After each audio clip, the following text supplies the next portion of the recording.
जी बच्चों, एक क्वेश्चन आप लोगों के सामने शेयर कर रहा हूँ। इस क्वेश्चन को जरा ध्यान से देखिएगा। This is a question of October November 2010 paper 4-1। 2010 का पेपर 4-1 का क्वेश्चन है ये। And the question says, state the basic assumption of kinetic theory of gases that leads to the conclusion that the potential energy between the atoms of ideal gas is zero। ठीक है जी। तो आपके पास basic consumption of kinetic theory of gases को use करते हुए ये बताइए कि आपके पास potential energy between the atoms of ideal gas क्या होती है? जीरो होती है जी। क्या होती है बेसिकली? किस अजम्पशन के बेस के ऊपर हम ये कह सकते हैं कि पोटेंशियल एनर्जी आइडियल गैस के मॉलिक्यूल्स के दरमियान में जीरो होती है? हाँ भाई,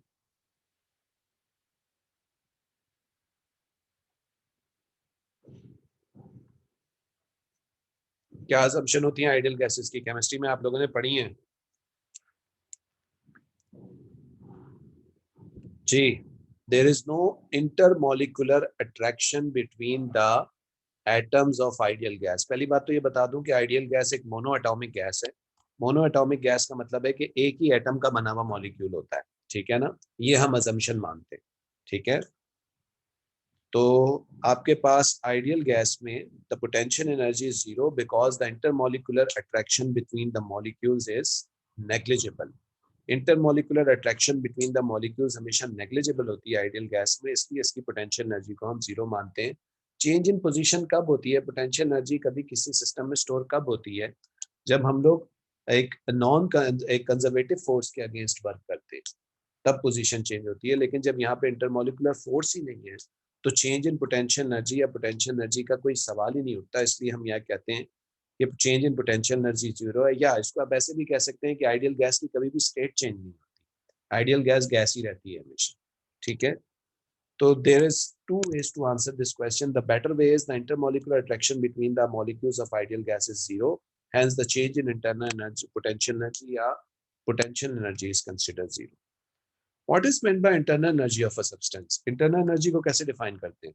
What is the definition of internal energy? Sum of kinetic and potential. It is the sum of kinetic and potential energy of molecules। और 2 मार्क्स का है।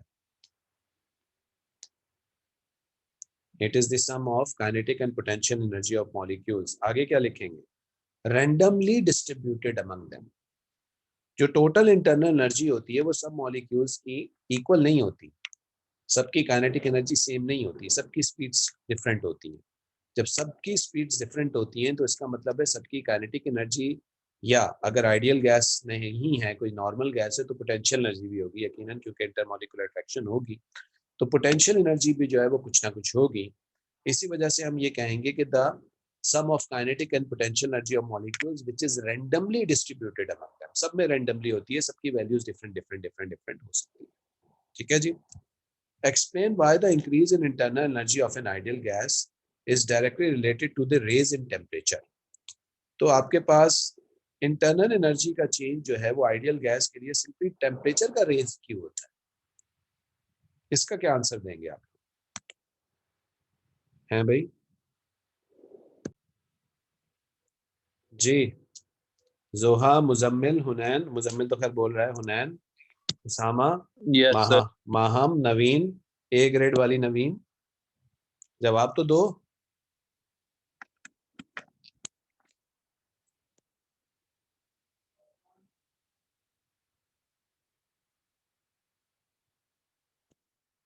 जी हाँ भाई हुनैन साहब क्या बोल रहे हैं आप? सर मैंने तो कुछ भी नहीं बोला।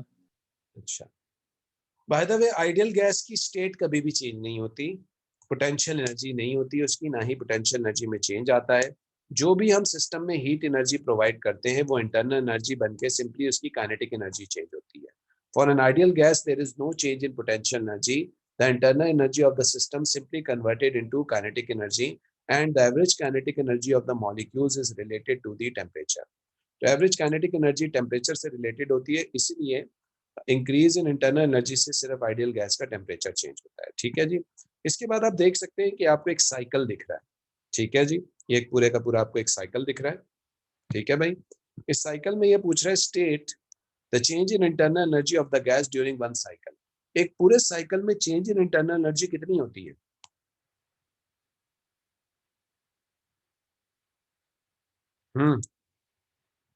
What is the change in internal energy in one cycle?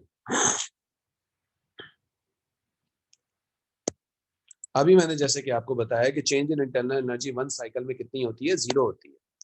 तो आंसर क्या आएगा यहाँ पे? 0।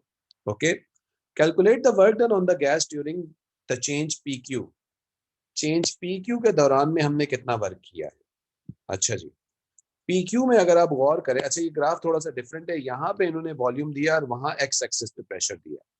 तो पी क्यू में आपके पास वॉल्यूम चेंज हुआ है और वॉल्यूम 2 से 8 से 2 पे आया है, यानी 8 माइनस 2 कितना हो गया? 6।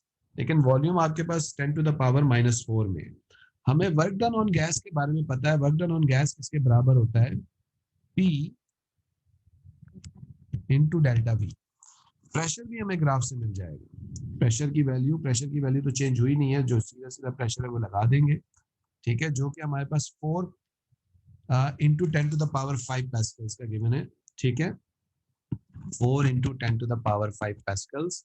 और वॉल्यूम आपको कितना गिवन है? 6 का, ये देखिए 10 टू द पावर 5 में, और वॉल्यूम आपको गिवन है 6 इंटू 10 टू द पावर -4, ठीक है जी।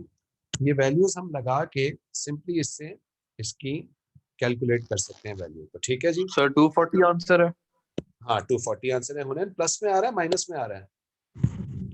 लास्ट में सर।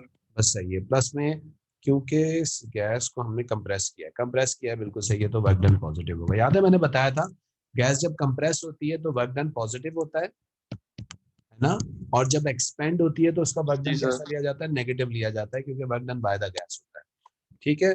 तो ये हमने 240 यहाँ पे लिख लिया, और ये वर्क डन हमने किसके लिए निकाला है? पी क्यू के लिए, ठीक है। उसके बाद कह रहा है कि भाई इस टेबल को फिल करो। Some in a changes during the cycle PQR are shown, ठीक है, और कंप्लीट द फिगर, ठीक है, ये आपके पास जो फिगर शो हुई है इसको कंप्लीट करो। तो बाय द वे अभी हमने PQ का वर्क निकाल लिया था, वो हम सीधा सीधा यहाँ लिख देते हैं 240, ठीक है जी। अच्छा, थर्मोडायनेमिक्स की इक्वेशन क्या होती है? थर्मोडायनेमिक्स की इक्वेशन है delta U is equal to Q plus W। Heat energy कितनी है सिस्टम में? -600। वर्क डन कितना है? 240। इंटरनल एनर्जी का चेंज या चेंज चाहिए, तो डेल्टा यू पहले वाले के लिए कर रहा हूँ, क्यू आपको कितना दिया है? -600 और प्लस 240। क्या आंसर आएगा इसका? -360। -360 आ गया, ठीक है जी। तुम वापस आ गई हो वैसे लाहौर से, या अभी वहीं हो? वापस आ गई सर। अच्छा अच्छा, क्या लेके आई लाहौर से स्मॉग के अलावा? सर मैं किसके अलावा? मॉग। नहीं, मैं कुछ भी नहीं लाई, मैं ऐसी ही गई थी, वहां पे मेरी खाला रहती है। चलिए चलो, इसके बाद क्यूआर में वो कह रहा है वर्क डन 0 है। वर्क डन हमें पता है आइसो कोरिक प्रोसेस के अंदर जिसमें वॉल्यूम कांस्टेंट होता है उसमें वर्क डन 0 होता है, ठीक है, प्रेशर चेंज होता है, वॉल्यूम कांस्टेंट रहता है। बाय द वे ये 720, ठीक है जी, तो ये सिंपली क्या आ जाएगा? +720, है ना, यानी हमारे पास चेंज इन इंटरनल एनर्जी हो जाएगा 720 + 0, तो ये सिंपली 720 हो जाएगा, एज सिंपल एज दैट। अच्छा, कैरियर काउंसलिंग करते हैं अभी, ठीक है। उसके बाद आरपी की बात करते हैं। अच्छा जी, आरपी में आप दो ब्लैंक्स दी हुई है, ये दो ब्लैंक्स दी हुई है, ये मसला कैसे हल होगा? सर जैसे ऊपर किया था। नहीं, ये दो मसला ऐसे हल होगा कि हुनैन साहब हमने कहा है कि चेंज इन इंटरनल एनर्जी एक साइकिल में कितनी होती है? 0। तो ये जो जितनी टोटल, ये पूरा एक साइकिल है ना, PQ R वाला, अब इसमें जो जी टोटल सर। एनर्जीज हैं इनको मैं ऐड करूंगा हुनैन, तो इसका आंसर क्या आना चाहिए? 0 आना चाहिए। ये हो गया जी सर। U1, ये हो गया U2 और ये हो गया U3, और इन सब का सम किसके बराबर आना चाहिए? 0 के। 0। यानी हम करेंगे U1 + U2 + U3 और ये सब के बराबर होगा 0 के। U1 कितना है? -360 प्लस U2 कितना है? 720 plus U3 is equal to 3, ठीक है जी। माइनस 360 आंसर होगा। नहीं तो वो -360 उधर भी माइनस हो जाएगा तो माइनस माइनस प्लस हो जाएगा ना। नहीं 360 प्लस में होगा ना सर? -360 होगा। माइनस 360 आंसर होगा। -360 होगा आंसर, सही कह रहा है। -360 -360 -720 होगा ना, और -720 + 720 0 होगा ना, -360 बिल्कुल होगा। सर। ठीक है, अब ये -360 आ गया। अब हम अपनी थर्मोडायनेमिक्स इक्वेशन लगा देंगे लास्ट वाले पे, BQ = W। ठीक है, Q हमें गिवन है 480। ठीक है, और U इसका कितना है -360, और W हमें निकालना है तो 820 आंसर होगा सर। 8 माइनस -820। -820 हो जाएगा। ठीक है, अच्छा सर 120 नहीं होगा? अबे भाई +440 उधर जाके क्या हो जाएगा मुजम्मिल? 840 होगा, 840 -840 है। 840 होगा। अच्छा ठीक,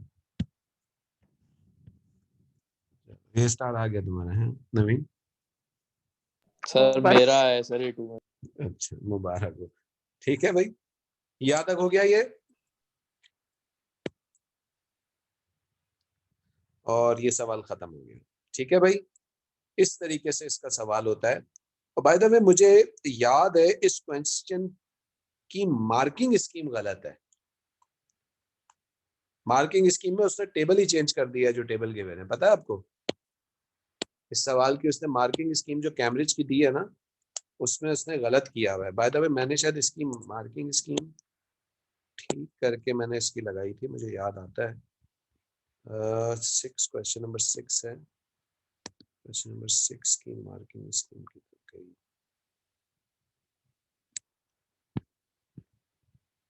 हाँ ये मैंने ठीक करके लगाया था इसको, ये देखो। और मजे की बात यह है कि अगर मैं आपको इसकी ओरिजिनल मार्किंग स्कीम दिखाऊं, अक्टूबर नवंबर का ये पेपर है 41 A2 अक्टूबर नवंबर 41, तो इसकी ओरिजिनल मार्किंग स्कीम रॉन्ग है। उसमें उस जनाब कैम्ब्रिज के शहजादे ने क्या किया है, उन्होंने महानता ये दिखाई है कि उन्होंने अक्टूबर नंबर कौन सा था ये याद है किसी को? 2010 था, 11 था? 10। 10 का 41 था ना। उसने टेबल ही चेंज कर दिया है, वो टेबल ही मैच नहीं हो रहा मार्किंग स्कीम में जो उसने क्वेश्चन में गिवन दिया है। ये देखो, ये इसकी ओरिजिनल मार्किंग स्कीम ये है। अब ये इन्होंने टेबल यहाँ पे दिया है, तो मजे की बात ये है कि ओरिजिनल टेबल ये है।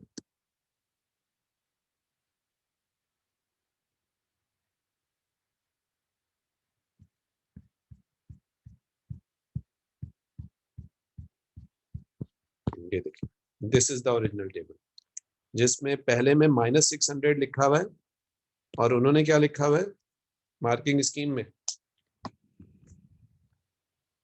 0। दूसरे वाले में 720 है, जबकि उन्होंने मार्किंग स्कीम में क्या लिख दिया है? 320।